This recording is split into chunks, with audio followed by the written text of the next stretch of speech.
can I just ask you something? Because again, I think many people in the room, look, whenever anybody says they're going to speak to Secretary Clinton, you know, your supporters are sad, they're devastated, they're disappointed, and some are angry. And some say, you know, could it have been different? Could the campaign have been better? Could you have had a better rationale? He had one message, your opponent, and it was a successful message: make America great again. And where was your message?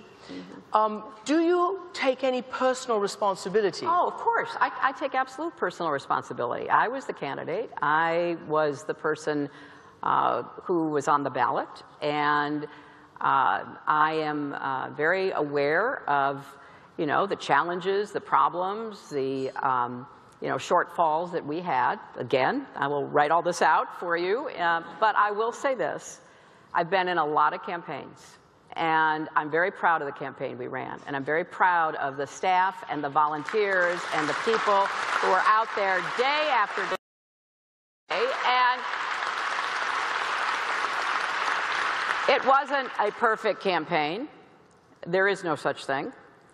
But I was on the way to winning until the combination of Jim Comey's letter on October 28th and Russian WikiLeaks raised doubts in the minds of people who were inclined to vote for me but got scared off. And the evidence for that intervening event is, I think, compelling, persuasive. And so we overcame a lot in the campaign. We overcame an enormous barrage of negativity, of false equivalency, and so much else. But as Nate Silver, who you know, doesn't work for me, he's an independent analyst, but one considered to be very reliable, you know, has concluded, you know, if the election had been on October 27th, I'd be your president. And it wasn't. It was on October 28th, and there was just a lot of funny business going on around that. And ask yourself this: within an hour or two of the Hollywood Access tape being made public, the Russian theft of John Podesta's emails hit WikiLeaks. What a coincidence. So, I mean, you just can't make this stuff up. So, did we make mistakes? Of course we did. Did I make mistakes? Oh my gosh, yes. You know, you'll read my confession and my request for absolution. But the reason why I believe we lost were the intervening events in the last 10 days. And I think you can see I was leading in the early vote.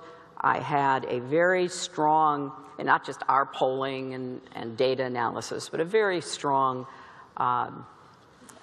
assessment going on across the country about where I was in terms of, you know, the necessary both votes and electoral votes. And remember, I did win more than 3 million votes than my opponent. So it's like, really? I feel a tweet coming. Well, fine. You know, better that than interfering in foreign affairs. If he wants to tweet about me, I'm happy to be the, you know, the diversion, because we've got lots of other things to worry about. And he should worry less about the election and my winning the popular vote than doing some other things that would be